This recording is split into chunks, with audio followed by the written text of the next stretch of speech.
ሰላም ለእናንተ ይሁን።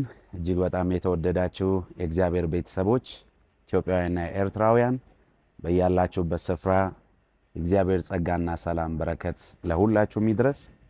ዛሬ አንድ መልካም ዜና ከፊታችሁ ይዤ ቀርቤያለሁ።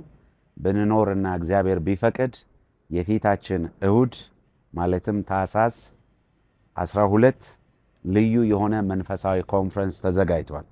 በዚህ መንፈሳዊ ኮንፈረንስ ለታመሙ ሰዎች እንጸልያለን። በእስራት ያሉ በጌታ በኢየሱስ ስም ነፃ ይወጣሉ። እግዚአብሔር በትንቢት የብዙዎችን እንቆቅልሽ ለጥያቄያቸው ደግሞ መልስን ይሰጣል። ስለዚህ ሁላችሁም ተጋብዛችኋል። እንደተለመደው ላለፉት 11 ዓመት እንዳደረግነው የተጸለየበት ዘይት ለሁሉም ሰው በነፃ የምንሰጥ ይሆናል። ስለዚህ ለእያንዳንዱ ሰው የተጸለየበት ዘይት በነፃ እንሰጣለን። ሁላችሁም ተጋብዛችኋል። አዳዲስ ነፍሳትን በመያዝ ቤተሰቦቻችሁን፣ ጓደኞቻችሁን፣ ወዳጆቻችሁን ይዛችሁ አዳማ ታኅሳስ 12 የፊታችን እሁድ ከማለዳው 3 ሰዓት ጀምሮ ፕሮግራማችን ልክ ማለዳው 2 ሰዓት ተኩል ላይ ይጀምራል። እኔ ከ3 ሰዓት በኋላ አገልግሎቴን አደርጋለሁ። ልክ 8 ሰዓት ላይ ፕሮግራማችን የሚያልቅ ይሆናል። ሁላችሁንም ጋብዣችኋለሁ። ሌላው በዚህ አጋጣሚ የምነግራችሁ በዚህ ስክሪኑ ላይ አሁን በምነግራችሁ ስልክ ቁጥር ብቻ በመመዝገብ አንድ ለአንድ ቅዳሜ ቀን ከማለዳው ጀምሮ ቀኑን ሙሉ የምጸልይ ይሆናል። ይህ ጸሎት የሚደረገው በነፃ ነው። ምንም ክፍያ የለበትም። ለምትመጡ ከአራቱም የኢትዮጵያ አቅጣጫ ለምትመጡ ሰዎች ከጸሎቱ በኋላ የተጸለየበት ዘይት ደግሞ በነፃ የምንሰጣቸው ይሆናል። ቅዳሜ ቀን ከማለዳው 2 ሰዓት ተኩል ጀምሮ ቀኑን ሙሉ የአንድ ለአንድ የጸሎት ጊዜ ይኖረናል። ጸሎቱ ዝም ብሎ ብድግ ብሎ መምጣት አይቻልም። ስክሪኑ ላይ በምትመለከቱት ስልክ ቁጥር ተመዝገቡ።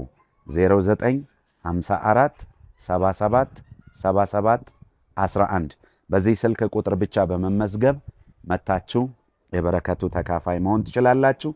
በአዳማና በዙሪያው ደግሞ ያላችሁ ሰዎች የምትችሉ የፊታችን ታኅሳስ 9፣ 10፣ 11 ማለትም ሐሙስ፣ ዓርብ፣ ቅዳሜ ከማለዳው 12 ሰዓት ጀምሮ እስከ ቀኑ 7 ሰዓት ድረስ የጾምና የጸሎት ጊዜ አብሮ ከኔ ጋር ይኖረናል። ስለዚህ በአዳማና በዙሪያው ያላችሁ ሰዎች ሁሉ መታችሁ የዚህ ጾምና ጸሎት ተካፋይ እንድትሆኑ አሳስባችኋለሁ። ጸሎቱ ለ3 ቀን በመለኮታዊ ምሪት የተዘጋጀ ነው። ሐሙስ፣ ዓርብ፣ ቅዳሜ። አምናለሁ ከዚህ ጾም ጸሎት በኋላ የብዙዎቻችሁ ሕይወት ማለዳ እንደሚወጣ ብርሃን፣ ጨለማው እንደሚገፍ ብርሃኑ እየደመቀ እንደሚወጣ እግዚአብሔር የብዙዎችን ሕይወት እንደዛ እንደሚያደርግ ነግሮኛል። ሁላችሁንም እንግዲህ እሁድ ቀን ጋብዣቸዋለሁ። ነጋዴዎች፣ የመንግሥት ሠራተኞች፣ ተማሪዎች፣ አገልጋዮች ልዩ ቀን ነው የሚሆነው። የትኛውም ያሰራችሁ ያዘገያችሁ ሰንሰለት የሚበጣጠስበት የእግዚአብሔርን ኃይልና ክብር የምናይበት ልዩ የቅባት ቀን ነው የሚሆነው። ሁላችሁንም ቅዳሜ ታኅሳስ 12 ጋብዣችኋለሁ።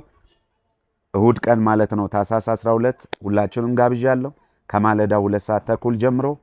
ቅዳሜ ደግሞ 1-1 ሁላችሁንም ጋብዣለሁ። የምችሉ ደግሞ ሐሙስ፣ ዓርብ፣ ቅዳሜ ጾምና ጸሎቱ እንድትካፈሉ አሳስባቸዋል።